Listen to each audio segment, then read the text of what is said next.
Hello, and welcome to today's webinar on energy audits for municipal facilities. This webinar is part of the Clean Energy and Energy Management webinar series. It's a collaboration between the Department of Environment, Great Lakes and Energy and the University of Michigan to provide local governments across the state with practical advice for taking actions related to clean energy. I'm Sarah Mills. I'm a researcher at the University of Michigan's Graham Sustainability Institute, where I manage our collaboration with EGLE. For today's webinar, we'll take any questions via the questions feature on the GoToWebinar console. As you can see on the screen, it's toward the bottom of that console, and the console, if you can't find it, should be on the right-hand side of your screen. I encourage you to submit your questions as they occur to you throughout the webinar by entering them into the questions field on the console, and I'll be moderating today's panel, and we'll work those questions into our discussion. Just so you know, when you submit a question, it's only visible to organizers, so don't panic if you don't see any questions. Before I turn it over to the panelists, I just want to put this discussion in the context of community energy management. So you can think of community energy management as really a four-step process, which starts with energy benchmarking, understanding how much energy your facilities are using and how that compares to similar buildings. The next step in the process is an energy audit, where you look in more detail at specific systems within your buildings to understand where it is that you're losing energy and losing money, and how much energy or money you can save by making improvements, and also how long it will take for those improvements to pay for themselves. That's really informing your energy efficiency upgrades, which is the next step, and then you can layer onto that renewable energy to offset those lower energy costs that you have. This is a process that might be iterative, so you might come back to doing additional audits and additional energy efficiency upgrades, as you'll see some of our panelists have started to do. Today, we're going to talk about energy audits as a standalone process. But sometimes energy audits are done by an energy contractor at the same time that those upgrades are made. Sometimes that's through an arrangement called an energy performance contract, where you might not actually pay anything upfront for the audit or even for the energy efficiency upgrades, but instead you keep paying your normal energy bills until you've effectively paid off the cost of the improvements from the energy that you've saved.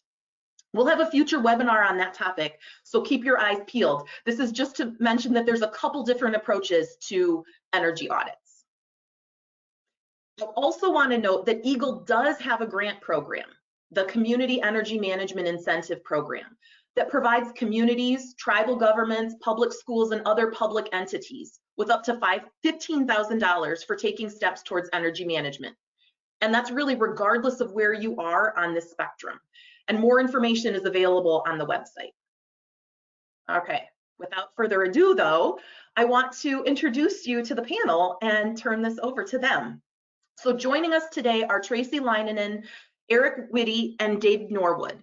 Tracey's the operations manager for Sault Ste. Marie's Economic Development Corporation, and Eric and Dave are both at the city of Dearborn. Eric is the deputy director of public works, and Dave is the sustainability coordinator. What I've asked them to do is kind of start off by introducing themselves and tell you a little bit more about their community. And then we'll dive more into their experiences in having energy audits conducted on their facilities, the tips they can share with you, and some of the outputs, you know, what kind of energy savings they've realized as a result of their energy audits. As I mentioned before, and I'll plug along the way, if you have any questions that you'd like me to pose to them, please feel free to submit them and I'll work that into our conversation. But first, Tracey, would you like to kick us off by telling us more about you and Sault Ste. Marie? Sure. My name is Tracey Laitinen. I'm the operations manager here, and I oversee 3 facilities at the EDC.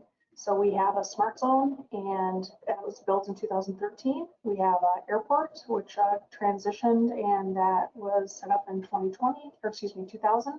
And then we have an incubator that's from the 1970s. So the population of our town is just over 13,000, and I've been in this position 5 years. Great, welcome. I'm really excited to hear from your experiences. Sure. Dave and Eric, you want to introduce, each of you introduce yourselves, and then one of you tell us about Dearborn and what you have, where you kind of are on the community energy management path. Sure. Yes. My name is Dave Norwood. I'm the sustainability coordinator for the city of Dearborn. I have had a long career at the city. I've been at the city since '92. Various roles, but in the last 12 years have been the sustainability coordinator. And part of that role is I get involved in energy, along with water, waste, urban forestry, various things that are kind of interact with across the sustainability spectrum. But energy is very important because of the opportunities to save a lot of dollars. And our journey is a little bit different as far as when it comes to auditing and some of the things we did. But we'll go through some of those things, and we certainly have a lot of detail potentially to share with you. And we also welcome the idea to partner with any community who wants to learn more about us and talk more detail of some of the things we did. Because we're about 100,000 people in the city. We have some very old infrastructure. We're, as a suburb of Detroit, we're also deal with water issues and things. But on our campuses, we have about 500,000 square feet that we're managing in our main campus, but we have approximately 52 facilities that we deal with. But our discussion today is about our main facilities that we needed to deal with, and the long tail that goes with this. We'll discuss that. So, but I want to let Eric talk about himself too a little bit here. Great. Hi. Thank you. Hi, my name is Eric Witte. I've been with the city of Dearborn for 9 years. I have 40 years in the public works field. I was actually trained as a residential energy auditor back in 1982. And I've been a code official for 30 plus years, and very active in trying to always save energy. I came from a less affluent community in my initial 31 years, and we were always trying to save money there. So any way that I could achieve financial savings, we proceeded with, and a lot of DTE energy rebate projects and things of that nature.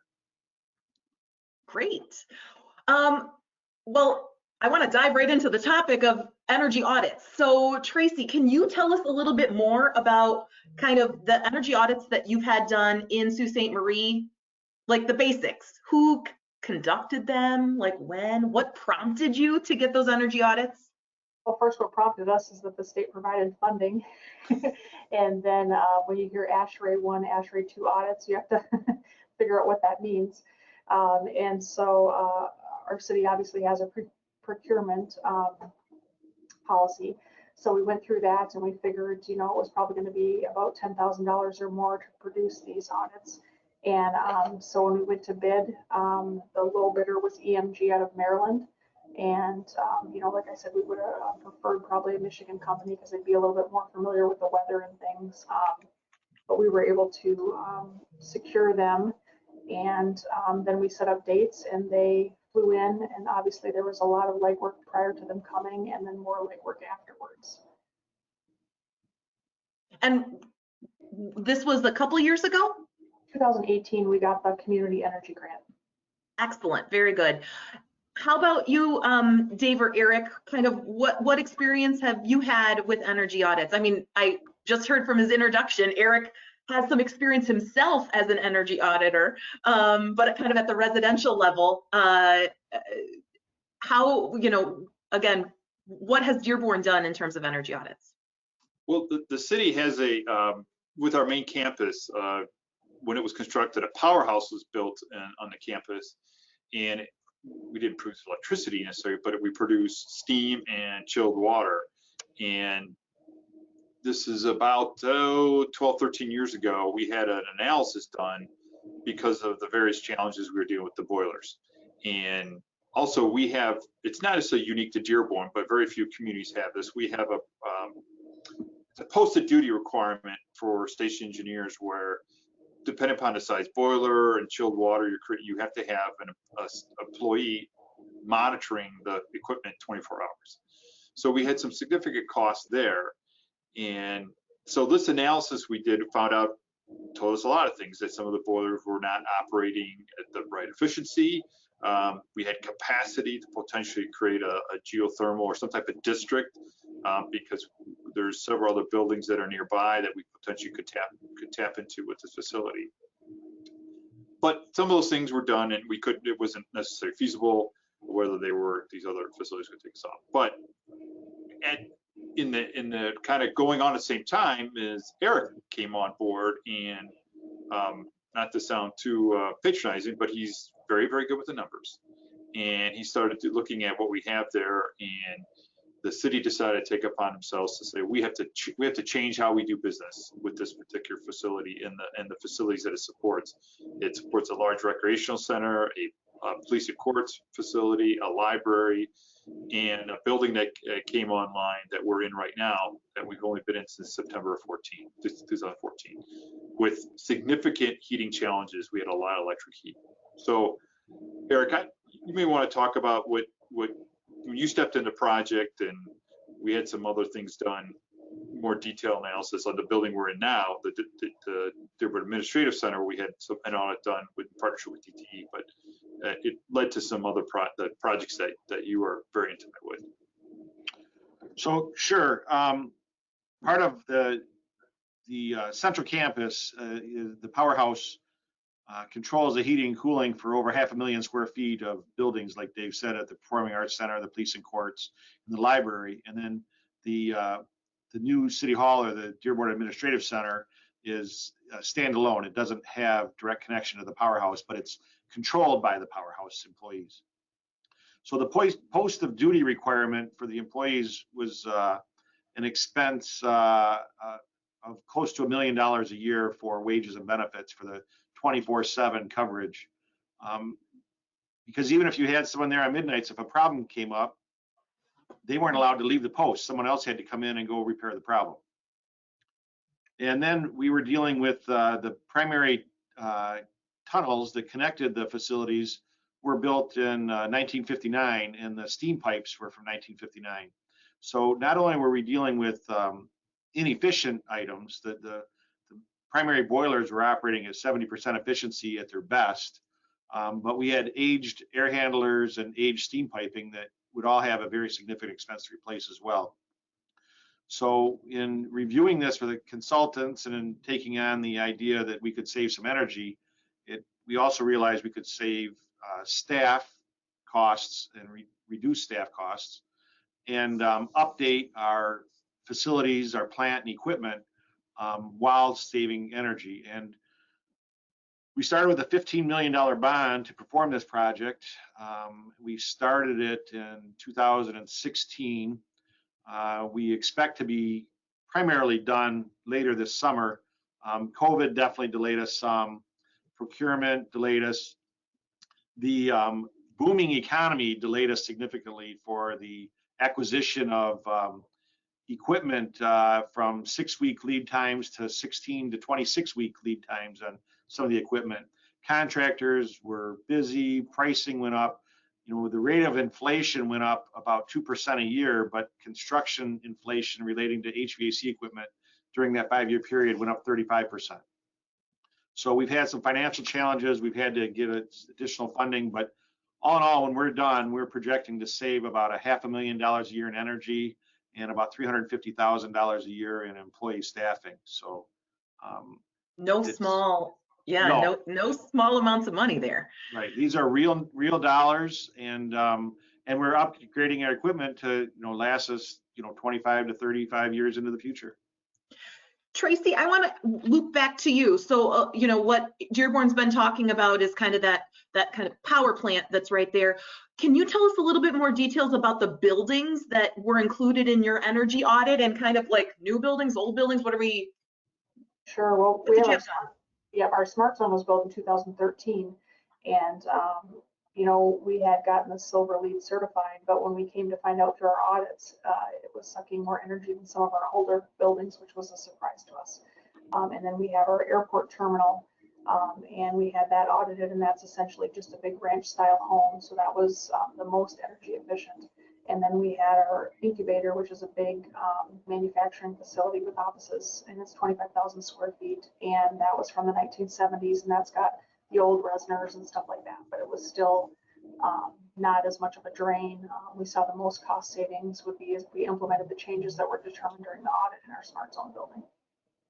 That is shocking. So what was it with it? Like, I mean, I guess you could look at the bills and the square footage, right? Your electricity bills and the square footage and see, you know, how much energy each of these buildings is using. But what was it through the audit that they were able to pick up made that newer building such a hog? Our newer building is occupied 24/7. So I think that's part of the difference. Tenants have key fobs. We have big pot lights, which I'm not sure why they didn't go LED at the time. But that was a big drain for our facility. Just the other facilities aren't 24/7, you know. The airport's open 7 to 5, and they don't have as many lights as this big building does. It's 10,000 square feet, and it's got lights everywhere. And even though some of them do shut off, if you don't move around for 15 minutes, the pot lights in the lobby and stuff were just a big drain. So it was really a big lighting thing there. When you think of lighting, don't just think inside buildings either. I'm talking exterior buildings, parking lot lighting, all that. Got it. Very good. So that was clearly, it sounds like a surprise for you there. Were there any surprises that came up in Dearborn in the process of, you know, looking a little bit closer? You had older equipment, so you knew, right, that there were opportunities for improvements. But did anything kind of surprise you as a result of the audits? I don't know about surprise. You know, the Dearborn Administrative Center was originally a computer. It was a spec building, and spec buildings are built cheaply or less costly because the tenant has to pay all of the utilities and all of those things. The owner just builds the building and rents it out. So this was rented to a data processing company for years. It had a lot of computer equipment. So there's a lot of latent heat. It's an 80,000 square foot building, had a lot of latent heat, but the building was built with 2 primary rooftop air handlers, gas fired and DX cooled, and electric resistance heat in all the variable air volume boxes and the reheats and recertification reheats, and the vestibule and everything was reheated with electric heat. There wasn't gas heat into that. The big air handlers on the roof were I don't remember the BTU size, but they didn't have any modulation. It was either on or off. So when we first acquired that building in 2014, I suggested to completely gut the heating and cooling system in that building and update it to more efficient magnetic chilled bearings on the cooling side and modulating heat. I'm sorry, I suggested to put in boilers with radiant heat, and told them that it would be cheaper to burn the furniture than to heat that building with electricity the way it was being heated. Well, they didn't heed that advice. And after a year's worth of electric bills and paying $25,000 a month in the winter for electricity in the building, they realized that we needed to do something. Our gas bill for that building in January, the first year, I think was $300 because it would only come on for about 5 minutes, an early morning warm up. And from then on, it was all the electric resistance heat that took over. So anyways, we ended up redoing it now last year, not to a boiler because they couldn't go through the dust and the mess while the building was occupied to run all the perimeter hot water heat. But we did put in the newer air conditioning and the modulating heating system. So now our burners on the rooftop heaters can turn down to 5%, as low as 5%. Tracey, just in comparison, did your audit include kind of the HVAC system, you know, so it was both, and is that currently gas or electric? We have, well, each building's different. Do you mean at my smart zone? We have 2 boilers here in the smart zone with natural gas. But yes, when you get your ASHRAE 2 audits, they're going to look at your water savings, HVAC, your electrical, I mean, everything. So, you know, then you can determine what would be the biggest cost savings for you.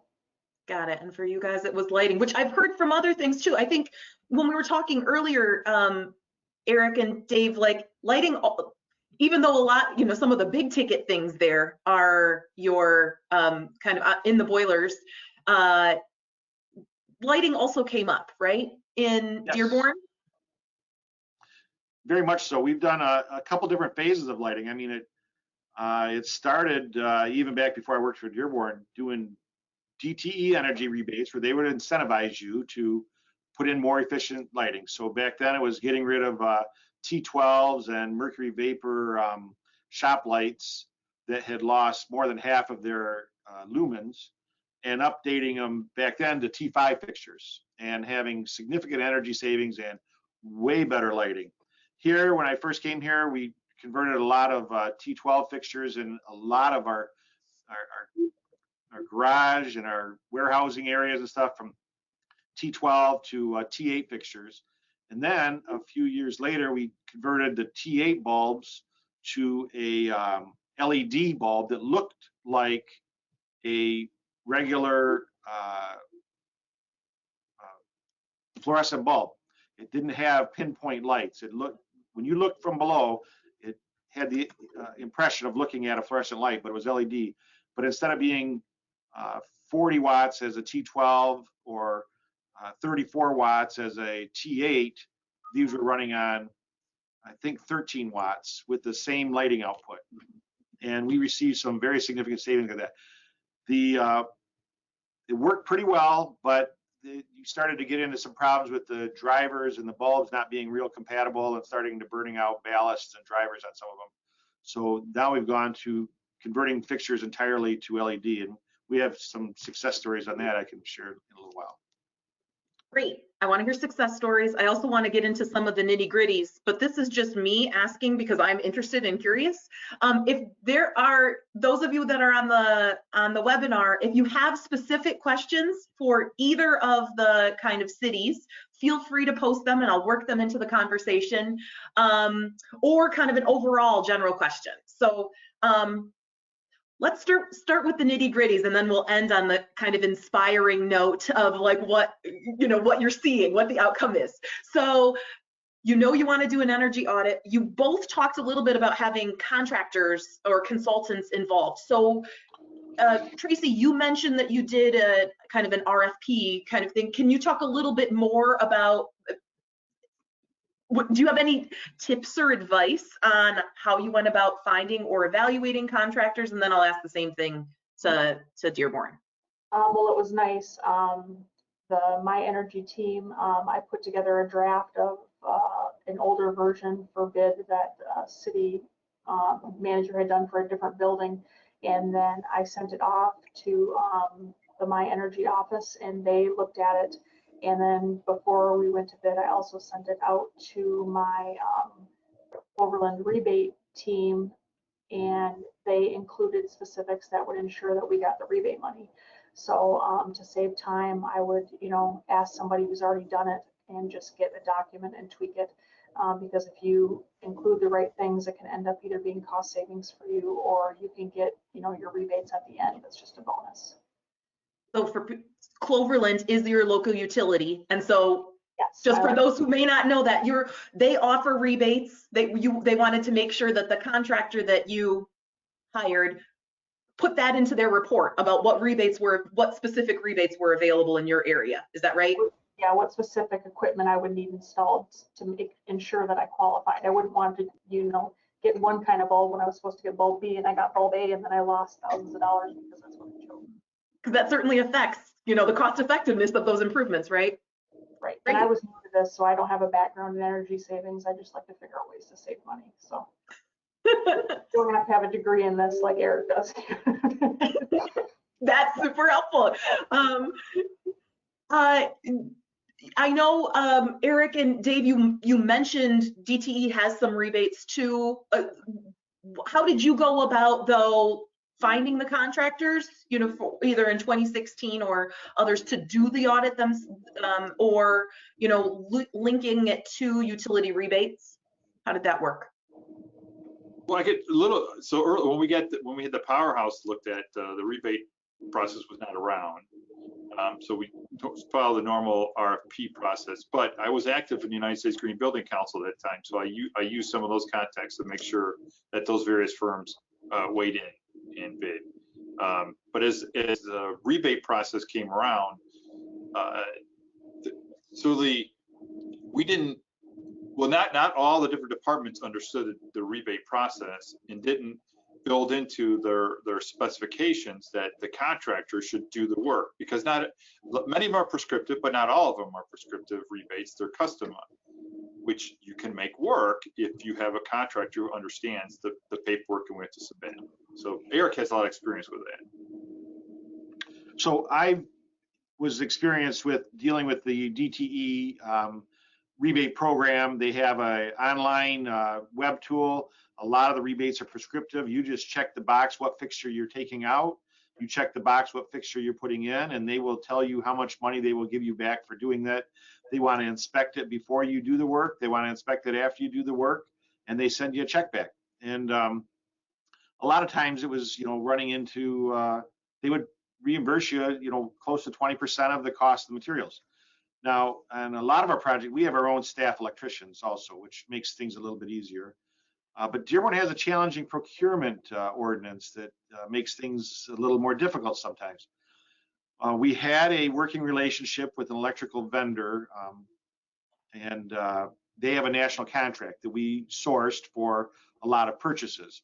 But when we have large purchases, like we changed 200 and some fixtures in our parking decks and put occupancy sensors and light harvesting sensors in them, we would put together a quote for the exact materials that we wanted to buy and put it on the street, and then the low vendor would get the opportunity to bid on it. And it wasn't always the national firm that we've dealt with, but most of the time it was. But in part of our quote, we also specified that the supplier had to complete all of the rebate application for us and submit the final application on our behalf, and then return the rebate check to us as well. So that just became part of a standard. It freed me up from a whole lot of paperwork. Well, and to be clear, kind of going back, that's sometimes the contractor, does the audit and then makes the improvements, but not always, right? So just for the people in the audience who may not have gone through this yet, the whole idea is typically you wouldn't get that rebate until after you make the improvement, right? Correct. Yeah.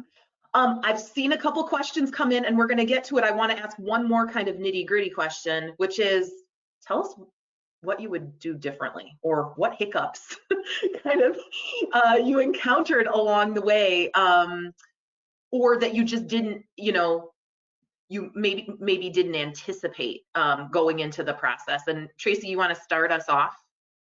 Sure. So I pulled my fiscal year 18-19 energy report that I had to turn in that shows my kilowatt hour savings and all that.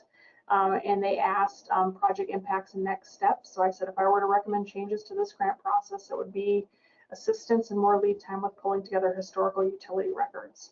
The process was time consuming but necessary in order to report expenses and later track your energy savings.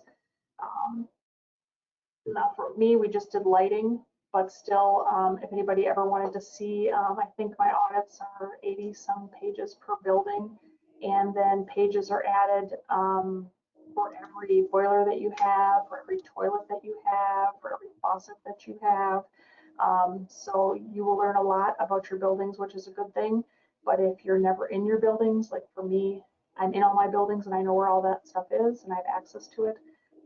If I was just a paperwork pusher and not, on the ground, I wouldn't have a clue on what size boiler I have, what brand is it, what's the output. So it's good if you have a team that can help you pull all that together and be thinking of that. One other thing I was going to mention is just up here in the UP, our energy optimization office is out of Marquette, and it's just the only guy I've ever dealt with is Sam. You can email Sam all hours of the day. Sam came to our buildings, I think in 2016 or 17, and they do free energy audits for your building. I think we just had him look at some past heating bills, and then he just did a head count on lights and stuff. So it's definitely not as intense as that the phase 2 audit was. but he did have some suggestions about how to save money and just doing the little things that we did. So you don't have to have gobs and gobs of money to make energy savings, but you can. And the nice thing about Sam is he did all my energy optimization rebate paperwork for me, so I didn't have to do that, and I didn't have to. So. In the follow-up to this, just so people know, we're going to post this online afterwards, and we will figure out how we can include links to Sam or his counterparts across the state, because that, you know, some of those, you know, it may not be a level 2 audit, right, which is much more detailed about specific, you know, faucets and that kind of thing. But sometimes those initial audits can be the gateway to future energy savings. You take the low-hanging fruit, right, and kind of go over it. But what I heard take away from there is there's a, you know, gathering a lot of the data that you need is important. And if you've already done a lot of benchmarking, if you already have, you know, rectified the meters with which building and all of that, some of that information might be read, you know, might be together, but maybe not all of it. Is that fair? Yes. Got it. Dave or Eric, how about you guys? Any hiccups that you encountered other than the change in the cost of labor and materials for actually implementing your changes in COVID times? Anything else that you can think of that, you know, you might prepare people for gobs of paperwork or something like that? Well, I think that when we did analysis on the powerhouse, I think we should have built in the specifications is, okay, if you can't be a powerhouse, what can you be? And get some potential business models built out of that. I think would have been an interesting discussion. And on the lighting question, I know Eric ran into this, and when I saw when the crews were at the administrative center, they ran into some problems with the emergency lighting and the LEDs, and that didn't work out so good. So we had to make some changes. Yeah, we had to replace those fixtures entirely. The battery backups were not compatible with replacement LED bulbs in the fixture, and anytime you're dealing with LED fixtures, you know, they were a lot pricier when we first started changing them 6 years ago. They've come down significantly in price, but they still are not cheap by any stretch of the imagination. But the energy savings is phenomenal. It really is. But again, you don't change the light bulb in the closet that you turn on 10 minutes once a week. Change the lights that are on 24/7 first, then you change the lights that are on dusk till dawn, and then you change the lights that are on, you know, from 8 to 5. But you know, I won't say by any stretch that we've changed every light in every building. We have 56 buildings. We've been working on the bigger buildings. There's still a lot to do. It could be somebody's full-time job, which we've been trying to emphasize here, but we're not getting any takers on that. You were just talking about lighting and which ones you change, and that actually pulls up one of the questions from the audience, which is asking about whether your cities use LED lights in their street lights. So we have, most of our street lights are owned by Detroit Edison, and I had a proposal here if I can. Yep, you want me to give you opportunity to share your screen there?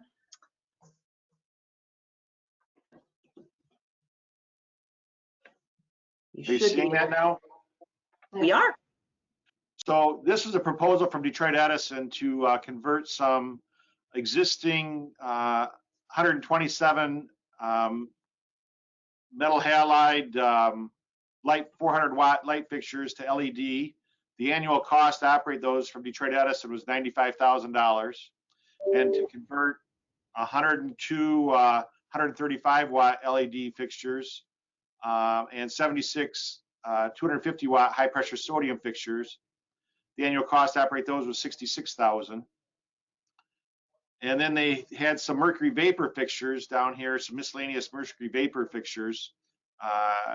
The annual cost to savings on them was $25,000 a year. So in order for us to participate with Edison on just this batch of fixtures, and we've done this on a number of times, cost us out of pocket $234,000.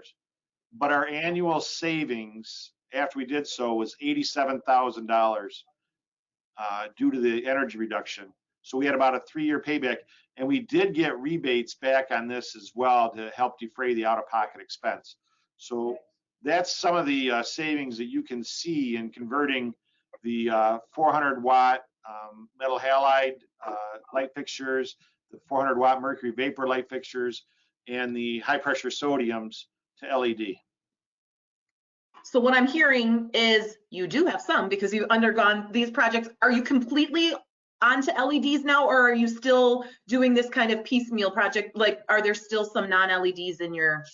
So we authorized Detroit Edison late last summer to convert the balance of our fixtures because they've been doing a number of piecemeal projects.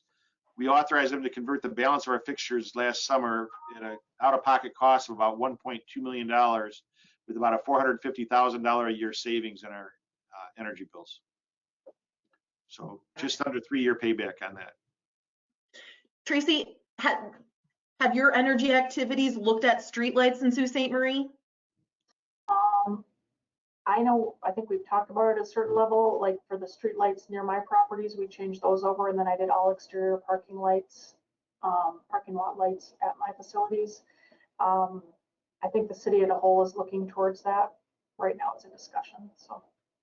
Got it. Very good. Let's see. Again, if folks on the call have any questions or want to dig more into that, like just feel free to post your questions through the console on the right-hand side. The question Q&A section should be towards the bottom there. Eric, what you just showed was, some pretty significant savings. I'm wondering if there are any other projects, again, that were identified through audits or, anything else that you have done that you want to share about, kind of the benefits of identifying those energy hogs or the things that are just on all the time and they might not be super inefficient, but you just, they might really pay for themselves quickly. Sure. We had a couple of parking decks in the West Village. Are you seeing that image now? Wait a minute. Are you seeing the image? Yes. Yep. So in the foreground here is the what we call the east deck, and then in the background there is what we call the west deck. And each one of these decks holds right around 400 cars. And those additionally had metal halide, 400-watt metal halide luminaires in there. And some years ago, they had the first 3 levels, they converted them to a smaller wattage induction light. And we were getting some problems with those. So we started to look at converting all of the lights to a LED light designed for a parking deck. And it had light harvesting technology, which means that if the photosensor sensed ambient light, it would shut it off completely. But other than that, it would ramp down to only 30% of it. So it had light harvesting or photocell, and it had an occupancy sensor. So it would ramp down when it was unoccupied to about 30% voltage, and then ramp up to 100% when a car drove by or a person walked by, and it would stay up for 15 minutes. So we installed those in 2017. And I got to bring this over here.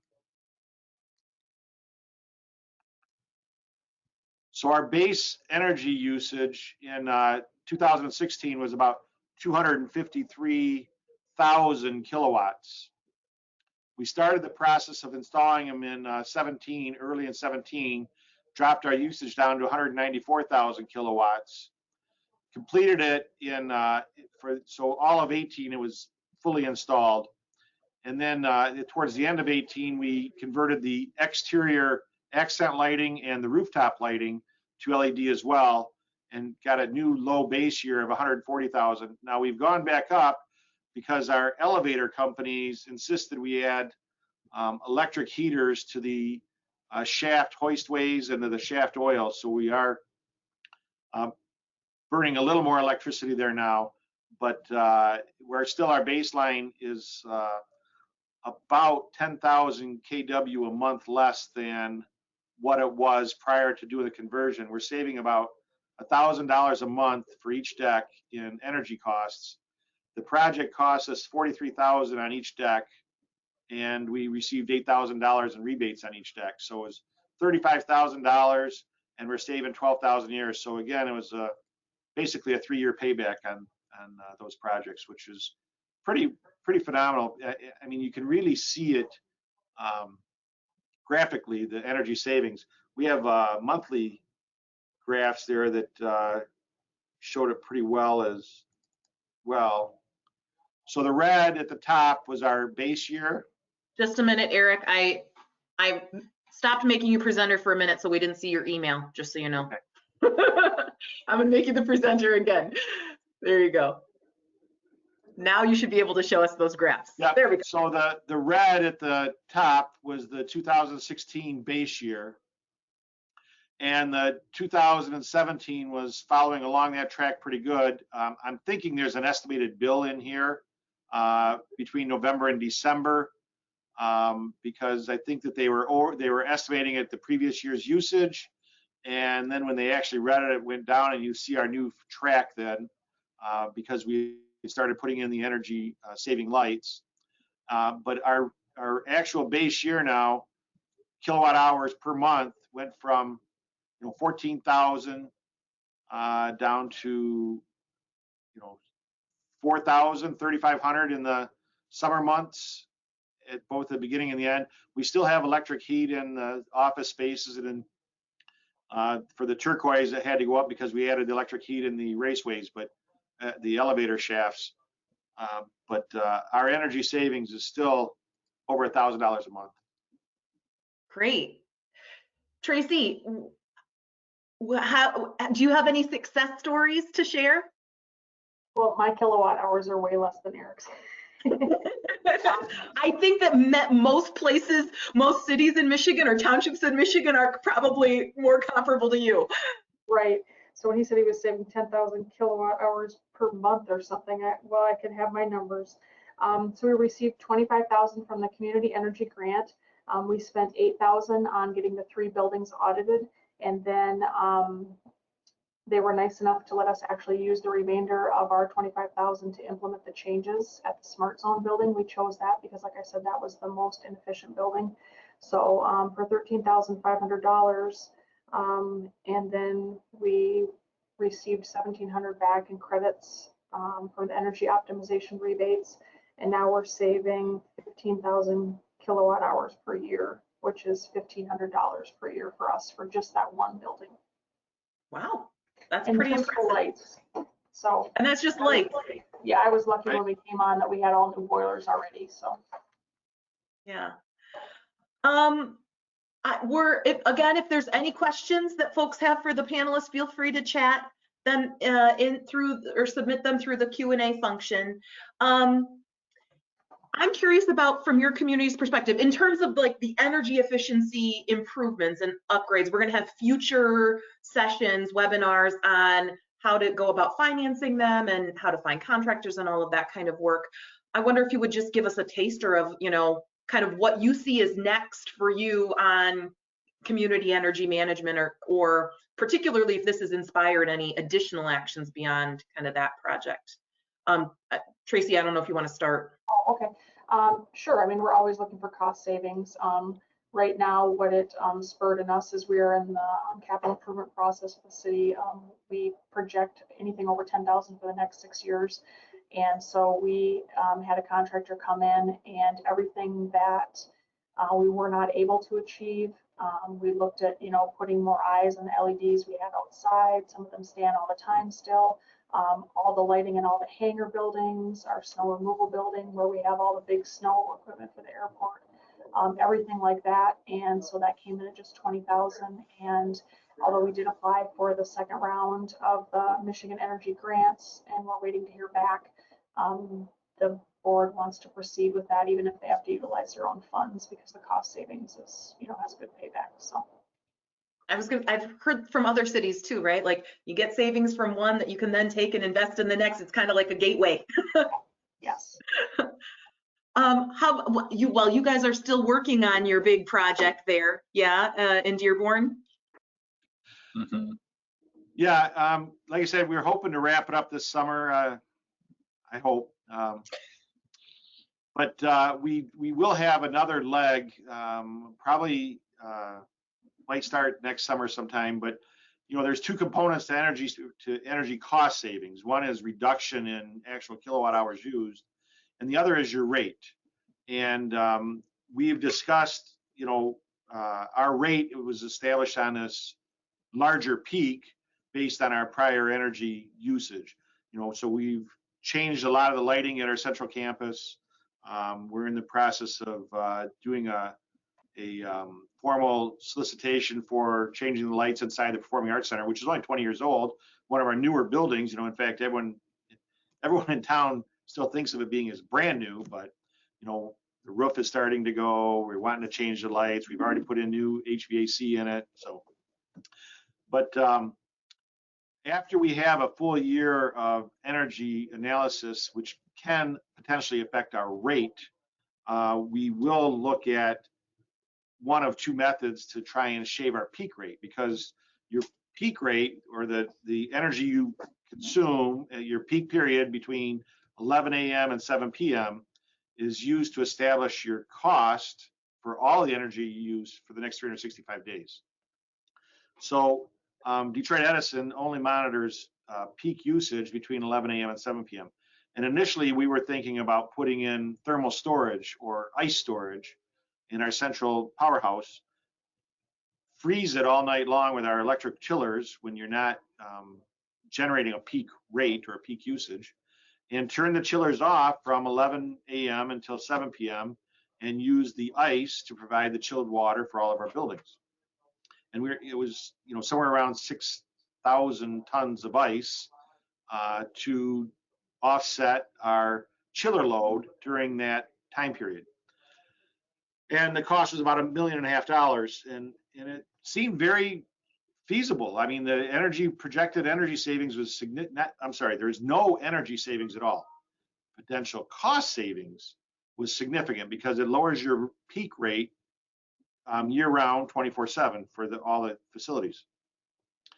Well, in thinking about it, and Dave's been leaning towards solar and solar and solar, and I'm like, we might be able to shave peak rate by putting solar out there. Our peak rate's generated between 11 a.m. and 7 p.m.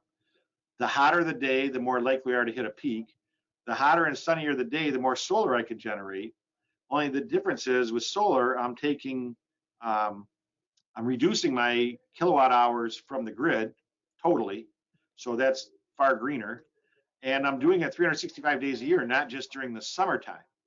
So there's going to be actual energy reduction from the grid for getting free energy, but also the offsetting peak shaving on that hotter, sunnier day, which can potentially affect our rate. But we need to know what our rate's going to be based on our new normal to see what kind of savings we can get, to see whether it justifies putting the solar at this time or not next year. Got it. So again, kind of this iterative process, right? Make the upgrades, Right. See what that does to your utility bill, to see what the next path is. And it might be shaving off more kilowatt hours. It might be reducing the peak charge, the demand charge there. But one project begets another project, right? Absolutely. The work never our ends. project was far more than lighting. I mean, we went from at the Performing Arts Center, which had 300 tons of DX cooling, which is rooftop cooling. That generates cooling at about 1.6 kilowatt hours per ton of cooling. We went to the central powerhouse where we have magnetic cooled chillers that were just installed last year, that they generate a ton of cooling for 0.3 kilowatt hours. So 300 watts for a ton of cooling. And that is a huge saving right there in and of itself. Great.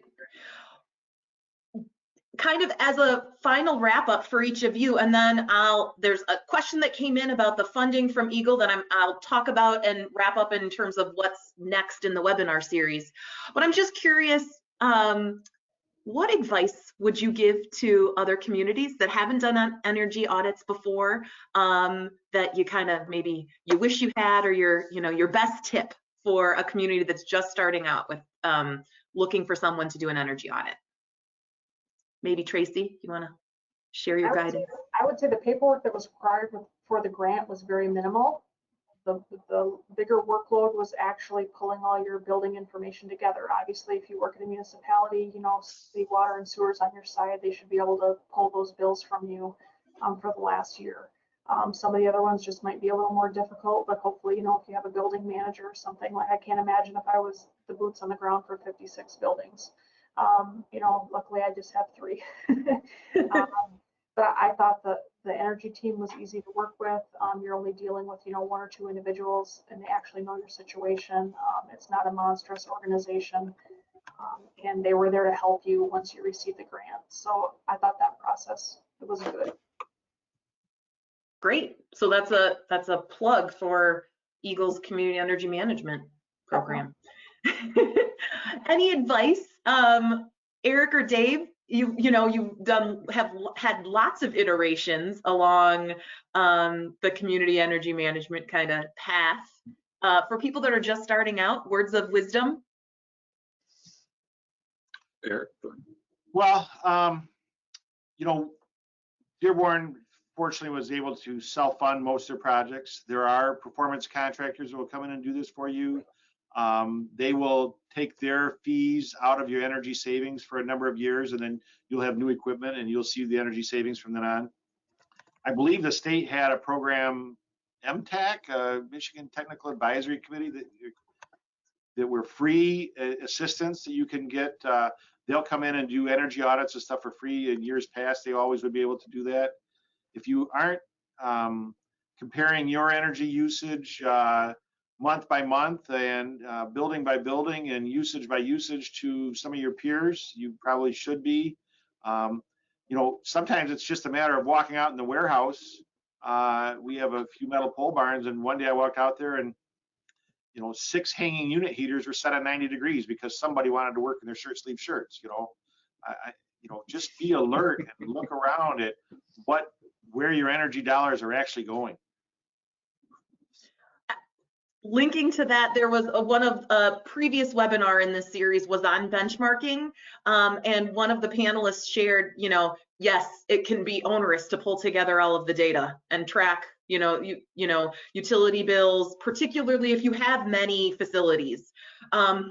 But it's amazing. You catch billing errors, or you catch somebody who's left the back door open, and so that nobody ever uses, and so nobody realized that you're, just heating the outdoors. So another plug to that, there is a little bit of effort, clearly more than a little bit of effort in some cases to do that, but it can result in significant savings, even if it's not changing out equipment.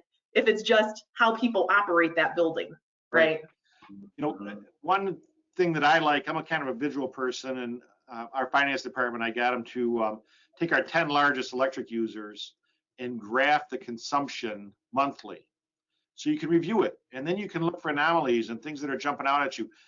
Looking at price, because the prices change and they vary, but you want to look at the actual kilowatt hours used, season over season, and they will have a correlation year over year, and keep overlaying those graphs on top of each other, and you will see an anomaly as soon as it occurs.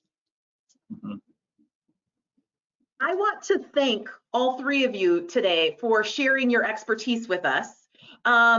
There was a question about how much about the funding from Eagle. This is through the Clean Energy Management Program.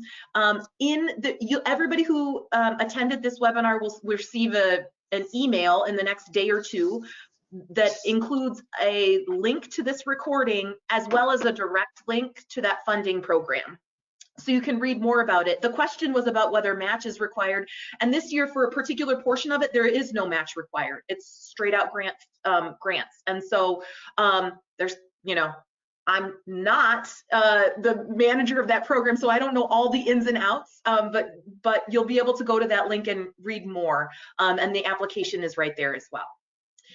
I did want to point you all towards the upcoming webinars that we have. So March is going to be a busy month here, looking at facilitating community-wide energy improvements using PACE financing. So this is largely an opportunity for local governments to be able to help the building owners in their territory access an ability to make energy efficiency improvements, finance energy efficiency improvements in their buildings, as well as renewable energy.